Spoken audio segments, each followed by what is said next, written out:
Vážení poslucháči, Slovenská farma Toporec vám prostredníctvom sérii podcastov postupne prináša rozhovory o zdraviu prospešných a cenovo dostupných potravinách, ale i o tom, ako rozumieť fungovaniu nášho tela. V našich podcastoch sa zhovárame s odborníkmi pôsobiacimi v oblasti potravín, výživy, stravovania. Veríme, že výstupy v takejto forme budú pre poslucháča zrozumiteľnejšie a priateľnejšie ako bežné dohľadávanie súvisiacich informácií na internete. V úvodnej sérii podcastov sme sa zhovárali s Andrejom Gajdošom, slovenským vedcom a odborníkom v oblasti verejného zdravia, ktorý pôsobí v Košiciach ako špecialista hygienickej služby a vedúci poradne zdravia s názvom Genetická toxikológia pre prevenciu rakoviny. Už viac ako 30 rokov vyšetruje chromozomálne poškodenia a rizikové anamnézy u ľudí vystavených riziku vzniku rakoviny z faktorov životného a pracovného prostredia i životosprávy. Z vyšetrení viac ako 10 000 osôb čerpa poznatky pre životosprávnu prevenciu rakoviny. Rozhovor si môžete vypočuť v 4 častiach, z ktorých každá je zameraná na istú tému. V 3. časti sme sa zamerali na to, čo je pre nás prírodzená potravina. Každý ten fermentovaný výrobok vzýšiel z niečoho, tie kefírové kultúry sú z nejakých žalúdkov. Lebo vlastne k fermentácii došlo tak, že niečo ľudia mali, nejak to tam stálo, nezjedli to hneď, to je jedno, či chudobný, či šľachta, či čo, a začalo kvasiť ovoce, vzniklo z toho víno a tak ďalej, tak ďalej. Takže vlastne to sú prírodné produkty. To je jedna vec. To je to, čo vzniklo a tie kultúry sa potom pomnožovali a tak ďalej. Ja som bol v Bulharsku, keď som sa začal zaoberať tými... Bulhári majú špeciálne, teraz letí svetom tento Lactobacillus bulgaricus, alebo ako sa volá. Všetci sa tým zaoberajú, ako to bol zázrak, ale určite je to len jedna z baktérií, ktoré má iste dobré vlastnosti. Je to jeden druh toho kmeňa. Áno, ale má možno nejaké trošku viac... Neviem. Chcel som povedať to, že keď som sa vlastne začal zaoberať tým liekárstvom a tak ďalej a tými Bifidus bulgaricus, či jak sa to volá. Lactobacillus, myslím. Alebo Lactobacillus. Majú tam rôzne. Ale dôležité je, že jeden ten druh z toho kmeňa nevie prežiť na inom území. Hej, že oni ho vedia množiť iba v tom Bulharsku a nevedia ho množiť inde. No a teraz je tu ten výraz, sa vrátime k tomu genetickému materiálu a k tomu, že genetický materiál človeka a iných organizmov nevznikal u každého druhu samostatne. Ale my používame podľa Darwina slovo evolúcia. Ale ani to nie je dostatočné. Evolúcia znamená vývoj druhov, ale oni nevyvíjali sa každý samostatne. Oni vznikali v tzv. Koevolučných vzťahoch. A to znamená, že ten bulgaricus je tam viazaný na nejakú rastlinstvo alebo na niečo, alebo nejakú časť prostredia, kde sa k tej ovečke dostane cez niečo, čo potrebuje a nie je to treba inde, ja neviem, možno v Maďarsku, alebo možno na Slovensku, alebo možno je to len v horách, nejaký faktor, nejaký typ žiarenia alebo niečo, čo... Hej, takže áno, oni sú viazané, my používame takzvaný výraz, že máme sa živiť prirodzeným spôsobom a prirodzenými potravinami. A teraz čo je, aké je kritérium prirodzené potraviny? No to je prirodzenosť, je práve definovaná tým, akú máme genofond, čo je prirodzené pre náš genofond, a čo vzniklo v koevolučných vzťahoch, čiže vzájomných vývojových vzťahoch počas stoviek, tisícov, miliónov rokov dozadu. A tam potom v týchto koevolučných vzťahoch sa aj ten genofond prispôsobil tomu, čo okolo v tých koevolučných vzťahoch vzniklo a vie to tráviť, vie to užívať. A pokiaľ je tam nejaký endemit špecialista bulharsky aj lepší, tak ho môžeme naočkovať. My si do tých výrobkov ešte, takže brinza potom bude mať nie 21 rôznych zdravých baktérií, ale aj 22. Dávali sme teraz jogurty, brinzu a vlastne kefír na nejaké testy, lebo to, že používame nejaké priemyselné kultúry, to je jedna vec, ale my máme v mliekárni prirodzene ešte nejaké svoje kultúry, ktoré, tak ako si vravel v tom ementáli, hej, existuje áno, voda, to je stará baktéria, na ktorú prišli v alpských krajinách a 100 rokov ten istý nálev, slaný sol konzervuje a zároveň živí tie baktérie, oni v tom žijú, oni tam máčajú tú bielkovinu a tie baktérie. Dával som vlastne do laboratórií, ktoré nám robia testy, jednak už či je to závadnosť, nezávadnosť. A mal som úplne špeciálnu požiadavku. Spravte mi analýzu druhov a počtu, koľko máme druhov v brinzi, v jogurte, tých laktobacillus. Ale to už robili vyživári 50 rokov dozadu, 30 rokov dozadu sú mená, ja ti dodám, ja viem všetky tieto...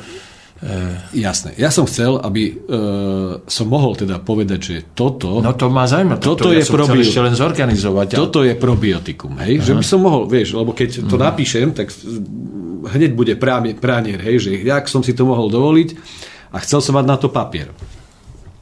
Čo ma úplne zaujalo, tých druhov tam bolo niekde približne toľko, koľko si ty hovoril, hej, že 20. Super. Všetky boli druhu kmeňu Lactobacillus, ale čo ma zaujalo, bolo v grame 2,4 na 10. Miliardy, alebo čo to? Zaujalo ma to, že to je, a tým pádom je to číslo. už iný produkt. Nie je to len ten kazeín, hej, v tom sere, ale je to produkt, ktorý je bielkovinový vlastne, lebo to sú tie baktérie, ktoré potrebujeme. Potom tie baktérie sami pri tom metabolizme svojom produkujú látky. Neviem, či väčšina ľudí vie, alebo či ty vieš, že vitamín B12 je pre nás život úplne nepostrádateľný. A ten sa tvorí práve v čreve. Proste sú tam baktérie toho typu, ktoré ho tam tvoria a bez neho by sme neprežili. Hej? Takže, alebo ak sa stane, že niekomu vypadne enzym, ktorý to potrebuje nejak, aby sa to tvorilo a tak, tá B12, tak musí sa to podávať v injekciách. Takže áno, jednoducho... No, tie baktérie sú celkom, alebo tá mikroflóra, ako si to nazval, to je veľmi dôležitá vec pre nás. A skúsme, ja mám informáciu, tak skús mi ju potvrdiť, alebo vyvrátiť, alebo doplniť.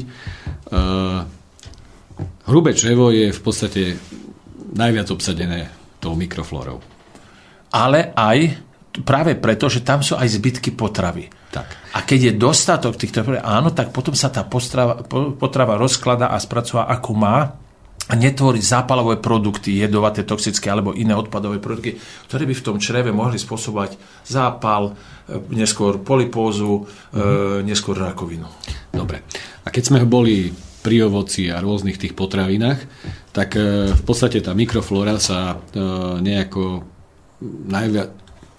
Takú informáciu vám, že sa živí hlavne vlákninou, ktorá vlastne už prejde do toho hrubého čreva. Ona žije na vláknine, tak ako dávajú do mora v Dubaji také kostry urobia, aby sa korály mohli tam uchytiť a vytvoriť ten korálový útes, tak aj vláknina hrubozrná a teda taká nerozmixovaná je oporou a to, kde sa môžu uchytiť. A potom nevejdú len vonku stolicu a tak ľahko, ale sa na tej vláknine sa udržiavajú a tam prebieha aj ten proces spracovania tej potravy alebo fermentovania.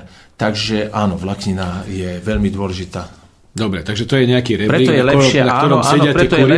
Preto je lepšie jesť nie vždy len samé šťavy a výťažky a len neviem, jaké vitamíny, ale aj celý plod, pretože obsahuje okrem tých pár vitamínov, čo my poznáme, obsahuje desiatky, možno stovky ďalších nutričných desmoténov, ktoré nepoznáme, ktoré pomáhajú spracovávať potravu, vitamíny utilizovať a tak ďalej, vylučovať. Čistia črevo, vláknina máme ako mechanická zložka veľký význam. Veľký význam. A v podstate v tej vláknine, ktorá sa nespracuje v žalúdku alebo nevyťaží v žalúdku a v tenkom čreve, tak v podstate sú nejaké také tie dlhé cukre, oni hovoria tomu. Áno.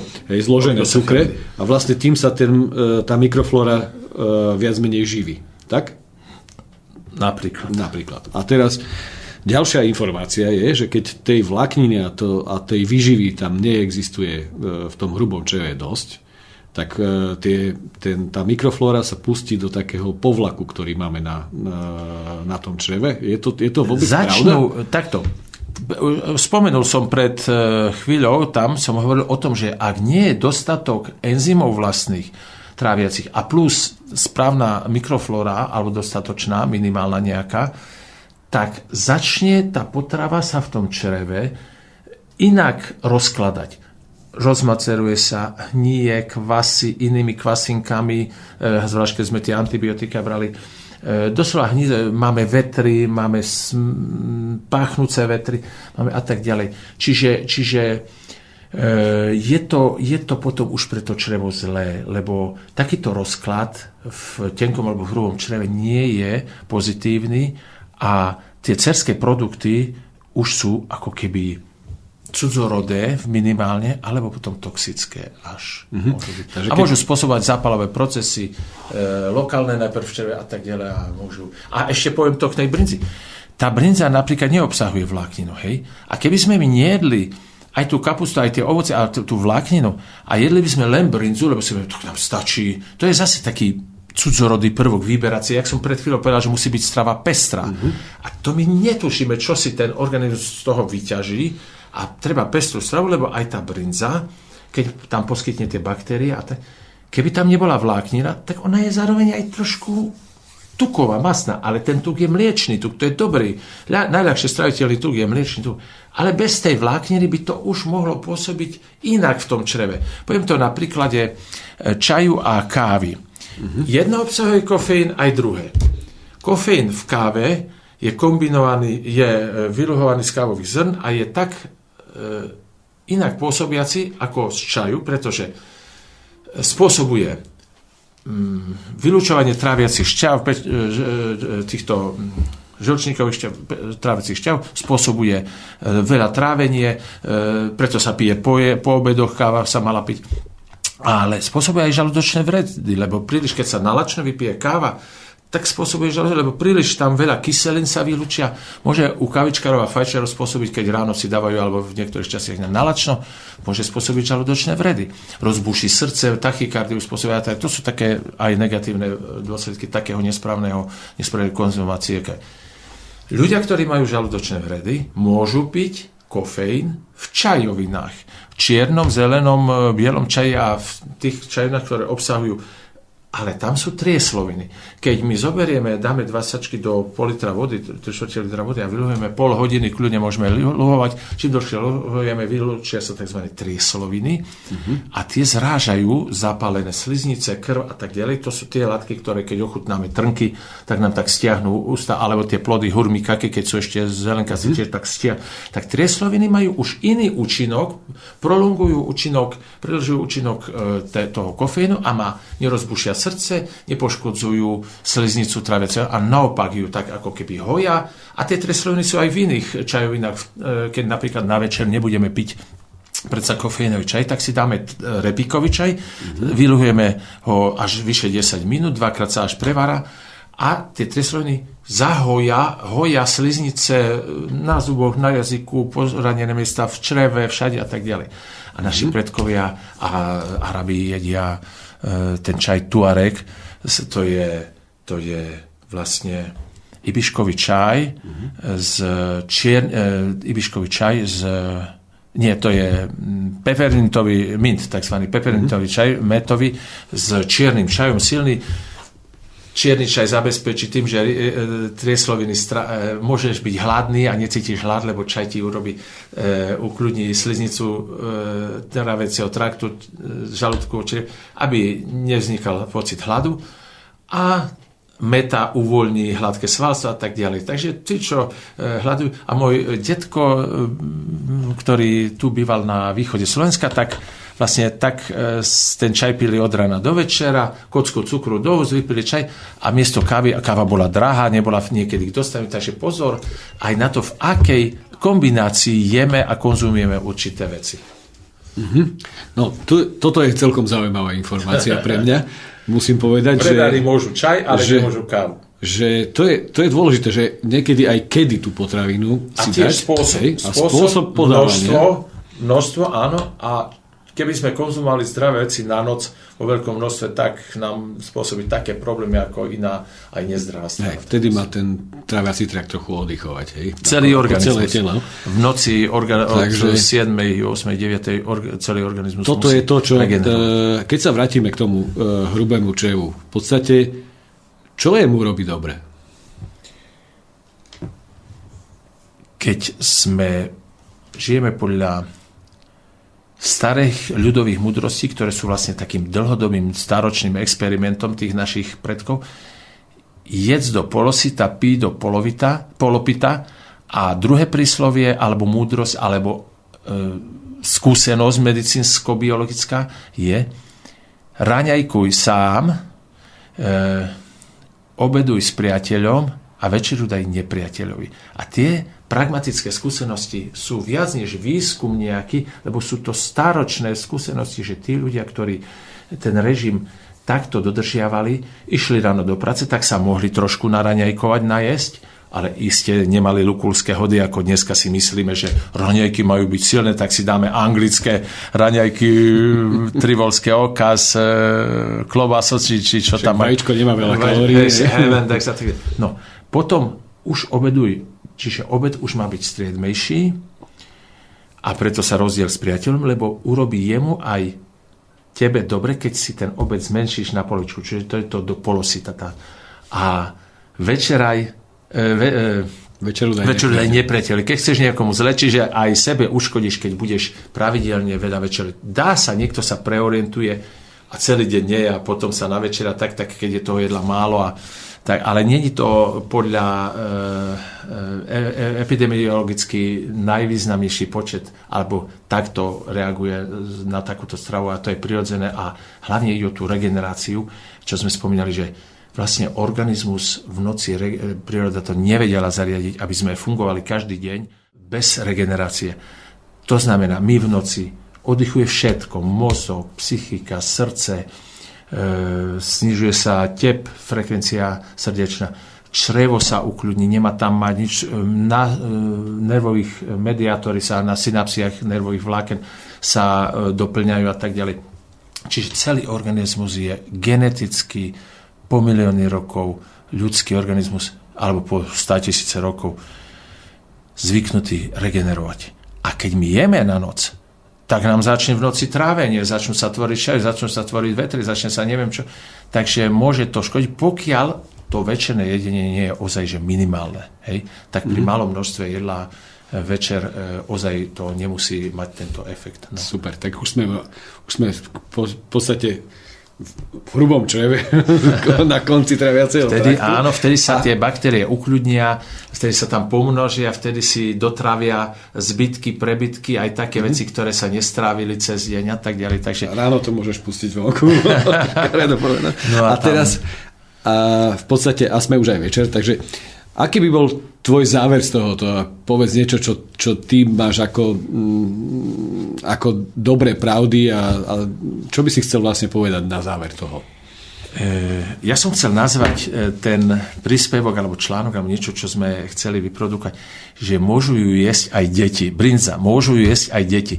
To znamená, samozrejme, že je to produkt, ktorý, ak nemá človek nejaké konkrétne dietné, zdravotné obmedzenia, nejakú chorobu, pre ktorú nemôže niečo, alebo nejakú zložku, alebo niečo jesť, tak vlastne je to produkt, ktorý môžu konzumovať bez rizika všetci, mladí aj dospelí, v rôznych formách, v rôznych pomazánkach, v rôznom čerstvom stave, v rôznom aj spracovať do všelijakých, môže sa zapekať, zachová sa tá brinza ako sír, ja to dávam do paradajkovej polievky, hoci je rôznym spôsobom. Brinza je neškodná pre populáciu. Aj teda nepasterizovaná. Je to len produkt výživový, že teda tam kazeiny, áno, sú to bielkoviny, sú tam tie bakteriálne nejaké možno 3-4 druhy baktérií, produkty a tak ďalej. Aj tak je cenná a z toho nepasterizovaného a správnym spôsobom produkovaná je poklad, je to zdroj bifidických baktérií, ktorý nemá páru, pretože ak sa pamätám, Actimel bola taká ohromná kampaň, reklama a všetci to kupovali a pili, tak iste, že nedosahuje ani štvrtinu počtu tých zdravých baktérií. Lebo tam v podstate, neviem, kto to vyrábal, takže ale máme svetovú jedničku zdravej výživy, môžeme kľudne povedať. A hygienici, viete, nechcú mať, alebo tí ľudia, ktorí nechcú mať starosti, tak radšej povedia, je to problematické, treba to k tomu toľko a toľko a toľko a toto a toto. A potom sa tí salašníci a pastieri vzdávajú, lebo oni si nebudú kvôli pár kilám syra a brince robiť certifikáty, ktoré stoja veľa. A zažil som také prekvapenie, že chodím na Štrbské pleso do Tatier. A tam predávajú v obchode na Štrbskom plese pasterizovanú brinzu, pretože tam chodia cudzinci, tam chodí niekto, tak nechcú mať problém, tak si objedávajú pasterizované mlieko z pasterizovaného mlieka. Hej. Kdežto samozrejme Slovensko je plné, aj okolo nášho mesta je plno salašov, plno dodávajú do Freshu, do rôznych marketov, dodávajú veľmi, len si treba ten popis toho výrobku tej brinze prečítať na drobným, niekedy až lupu človek musí zobrať a potom tam zistí, že áno, je tam aj zložka nepasterizovaná, že je tam skladovaný ovčí syr a potom to je ten, ktorý nie je pasterizovaný a je tam možno buď iný ovčí syr, alebo... A ešte poviem k tomu mlieku, prečo sa vlastne tak obávajú. Nevedel som to, ale neskôr, keď som sa zoznámil s nejakými tými mliekarenskými technológiami, zistil som, že napríklad na Slovensku alebo aj v Čechách sa dováža spústu cistern mlieka napríklad z Francúzska, z Turecka a keďže naši výrobcovia nevedia, čo v tom mlieku môže byť, či bolo dostatočné, či tam nie je nejaká kontaminácia, čo robia jednak okamžite, cisterna prvne, než vojde do mliekarni, stojí pred bránou, okamžite dajú vzorku, odoberú vzorku, idú do podniku, tam urobia rozbor, chemický, rýchly a tak ďalej, aj mikrobiologický a pustia cisternu, ak je bez... No a tieto mlieka, ktoré sú z Francúzska alebo z iných krajín, zo zahraničia, automaticky sa pasterizujú, automaticky sa kontrolujú, a potom sa očkuje dodatočne, či do jogurtov, či do brinzy, či čokoľvek sa z toho robí, sa očkujú nejaké základné druhy mliečných baktérií. Tak sú to 2, 3, 4 druhy podľa výrobku. Hej. A to už je trošku ako keby... Trochu málo. Nie je to málo, ale ako je to lepšie, ako nič to ako s tým ovocím v supermarkete. Ovocie v supermarkete nie je nijak škodlivé, ale má menej obsahu látok, ktoré keď beriem z vlastnej záhrady, kde nestriekam a tam prídu vožky, tam prídu rôzni paraziti, tak ona sa bráni, tá jabloň a ten plod a produkuje látky, ktoré sú potom napríklad aj proti rakovine sa vyžia. Preto je cennejší ten plod taký doma vypestovaný, ale by ste sa divili, koľko ľudia aj doma si striekajú ohromne, aby mali úrodu. Dobre, takže vráťme sa k tomu, že je to svetová jednička zdravej výživy, správne vyrobenú, správny produkt vyrobený aj nepasteriz, môžu jesť aj deti a týka sa to, nemusíme sa bať, pretože aj u ostatných potravín, mesa, mlieka, rôznych výrobkov, aj zo zeleniny, a tak ďalej, sa musí kontrolovať bezvadnosť, iné kvasné procesy, plesne, tieto aflatoxiny a tak ďalej, hnojiva a aditíva rôzneho typu. Takže samozrejme brinza v tom nie je výnimkou a netreba ju brať ako produkt. A pozor na čerstvý kozí a ovčí syr, ktorý nie je fermentovaný, neprešiel biologickou sterilizáciou a vlastne môže obsahovať tie patogénne mikroorganizmy, ktoré sú nežiaduce a tak. Takže najlepší je taký 2, 3, 4 dňový, ktorý nestál veľmi v chlade pri nejakých 5 stupňoch Celzia v chladničke, pretože potom sa to tam nepomnoží. Oni sú potom lenivé, tie baktérie. Ale je tak potom aj v mrazenom produkte, aj chladenom príliš sa tie patogénne aj baktérie, aj vírusy prechovávajú. Takže pozor, až keď to prejde pri normálnej teplote nejakých tých 20-22 stupňov Celzia fermentáciou a zmnoží sa to množstvo tých pozitívnych zložiek baktérií, tak až tam zaniká ten vírus, ten patogén a je to neškodné a je to skutočne cenná potravina. Veríme, že v podcaste Slovenskej farmy Toporec, v ktorom sa s hosťom zhováral Ľuboš Regec, sa nám podarilo poodhaliť viac. Sledujte nás aj naďalej.